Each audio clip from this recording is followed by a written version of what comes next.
Alors, j'avais envie de vous remercier pour votre soutien, à tous les abonnés, les anciens, les futurs, les nouveaux, peu importe.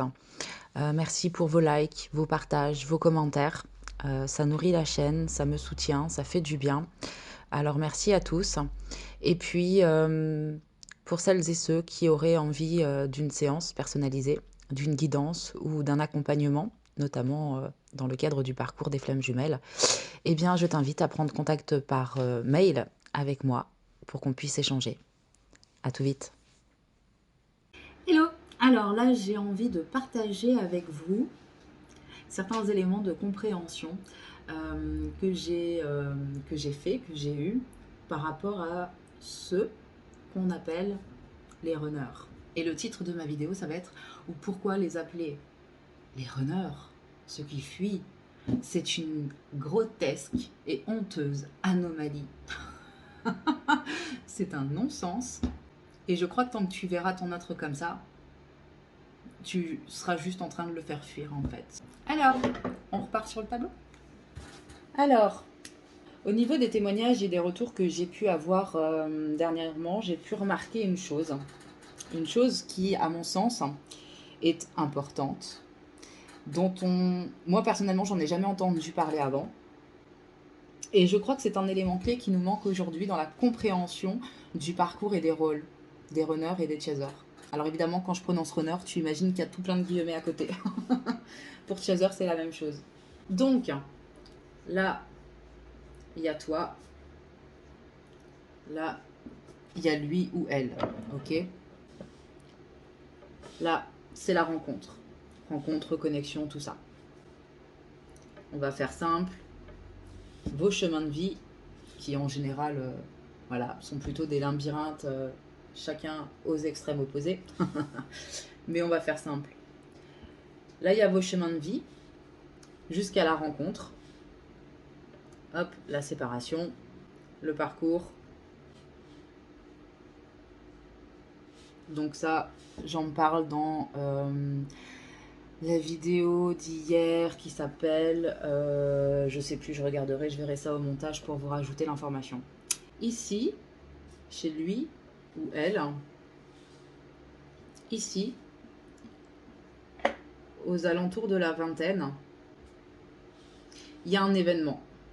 Le décès d'un proche, d'un parent, quelque chose qui peut advenir au niveau de la scolarité, une maladie grave, peu importe. Il peut y avoir plusieurs événements que on peut appeler alors traumatiques, ou en tout cas, c'est le déclencheur. C'est un élément déclencheur qui génère pour eux un espèce de switch mental, énergétique, qui leur permet de réintégrer l'amour de soi. Comme je vous le disais, j'ai quelques exemples là. Une personne qui a perdu sa maman quand elle avait 19 ans. Une personne qui a eu une réflexion d'un de ses professeurs. Pareil, quand il avait 17 ou 18 ans, je sais plus. Je ne me souviens plus des âges exacts. Un homme qui a eu une maladie, très jeune, un cancer, très jeune. Et en fait, ce qui s'est, à mon sens, ce qui s'est passé, toi, si tu as vécu ta lunaire de l'âme, en général, c'est ici. On est d'accord, suite à la séparation.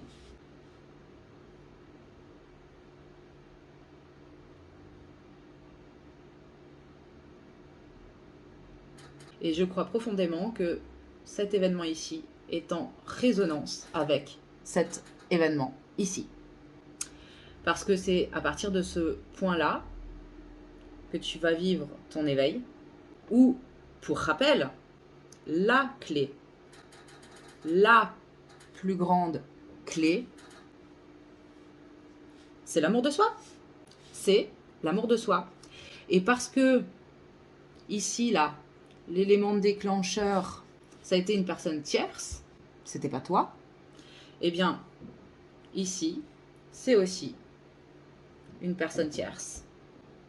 Et tu vois, aujourd'hui, par rapport à mon expérience, par rapport aux divers témoignages que j'ai et par rapport aux canalisations que j'ai pu faire, je crois profondément que la personne qui génère ta nuit noire de l'âme, ce n'est pas ta flamme jumelle.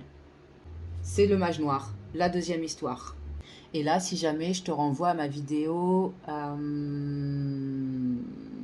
Quoi qu'il en soit, même si après on se débarrasse des étiquettes, peu importe, le fait est que à ce moment-là, celui que tu appelles runner, hein, il a comme intégré le programme Amour de soi et depuis, il vit sa vie. Toi, tu as eu ta nuit noire de l'âme ici. En fait, ici, l'amour. Alors, ici, l'événement déclencheur pour moi a généré la nuit noire de l'âme. Et c'est un processus de déconstruction, reconstruction, intégration de l'amour de soi qui s'est fait de manière très rapprochée. Ici, pour toi qui crois être sur le parcours en conscience pendant que l'autre dort, eh ben, tu vois bien qu'en fait c'est inversé. Parce que l'autre n'est pas en train de dormir, il a juste déjà fait le job que toi tu es en train de faire maintenant. Une des personnes qui est là, un jour je lui ai demandé, je dis bah tiens, parce qu'elle sait, hein, je veux dire qu'elle a pleinement conscience de son lui, ici, elle sait que c'est lui, depuis qu'elle le connaît, par contre c'est quand même elle qui l'a quitté, tu vois. Et puis un jour je lui ai demandé, qu'est-ce qu'il est censé faire pour que vous soyez de nouveau ensemble? Elle me dit, bah j'en sais rien, c'est justement son job, c'est pas le mien, j'en ai assez à faire avec le mien. Puis c'est en fait complètement juste, quoi. Et donc, parce qu'il y a la nuit noire ici, là il y a tout le processus de reconstruction, tout ton chemin, ton alignement, tout ça, tout ça. Et je crois que ici, il y a la rencontre de ta troisième histoire. Et tu verras, quand tu vas le rencontrer, tu vas comprendre ce que je suis en train de dire, parce que il n'y aura rien de comparable. Et tu vas comprendre que celui que tu croyais être ta flamme ici, oui, c'était intense, oui, c'était plein de choses. Mais quand tu seras là, tu verras que ça, c'était du pipi de chat. Mais vraiment. Et en fait, ici, alors c'est assez paradoxal parce que même si ici, après coup, ça te paraît être plus avec la même intensité, la même saveur, et en même temps ici, c'était aussi bien hyper fort qu'hyper naturel. Tu vois, c'est un petit peu le paradoxe finalement, au niveau d'un point de vue ressenti.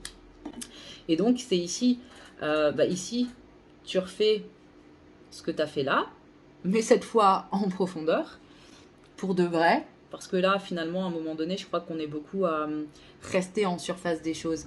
Et puis, on ne peut pas aller en profondeur, c'est normal. C'est pas cette personne-là qui peut nous y amener, hein, c'est cette personne-là. Bref, ici, tu fais ce que tu as fait là, plus en profondeur, sauf que le parcours continue.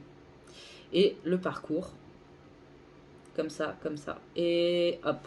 Et vraiment, ça te ramène dans l'alignement de toi, de qui tu es, pour manifester ici le nous. Voilà, j'espère que malgré tout, mon schéma et mes explications sont claires. C'est vrai que c'est pas toujours simple pour moi de transmettre les choses parce qu'il y a tellement de choses. Il y a tellement de choses que c'est compliqué de rester vraiment, tu sais, dans les limites de l'information de base que je voulais transmettre. Surtout que tout est lié, relié, interrelié. Mon cerveau à moi, il est un petit peu en arborescence. Un petit peu. Donc de se structurer et de rester vraiment fixe sur une info, c'est compliqué. Et en fait, pourquoi je tenais à vous en parler, mais parce que de croire, toi, Chaser, parce que tu as vécu ta nuit noire de l'âme après la séparation, ça veut dire que l'autre n'est pas réveillé, et bien, à mon sens, c'est un leurre. Parce que lui, il a eu ce déclencheur bien avant de te rencontrer. Et je pense que si toi, aujourd'hui, tu te considères comme chaser, alors que ton runner, il est dans ce cas de figure-là, avec, comme dit, un certain déclencheur à un moment donné de sa vie, et bien finalement, tu l'appelles runner, mais qu'en effet miroir de toi qui tu es. Et que donc le vrai runner, c'est toi. Tu sais, celui qui est lent, celui qui veut pas se réveiller. Enfin bref, tu regardes un petit peu tout ce que tu dis, tout ce que les chasers disent sur le runner, puis du coup tu te l'appliques à toi-même. Si jamais tu es intéressé, petite parenthèse, là ça vient parce que j'y pense pas à chaque fois. Si jamais tu es intéressé pour une guidance ou une autre prestation, un accompagnement, pour faire le job justement, bah il n'y a pas de souci, tu prends contact avec moi, tu m'appelles, on en parle. Et puis, parce que l'objectif justement c'est d'arriver au nous.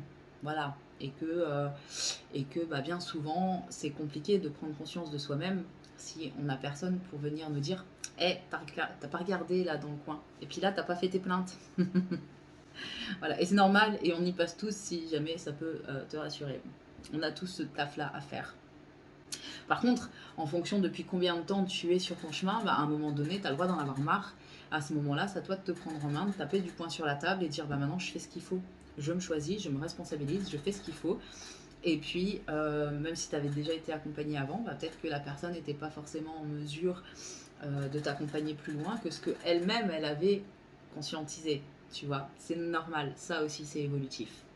Ouais, bah du coup c'était principalement cette information-là que j'avais envie de transmettre aujourd'hui. Voilà, bah écoute, je te souhaite une bonne journée, je te dis à tout vite. Ciao.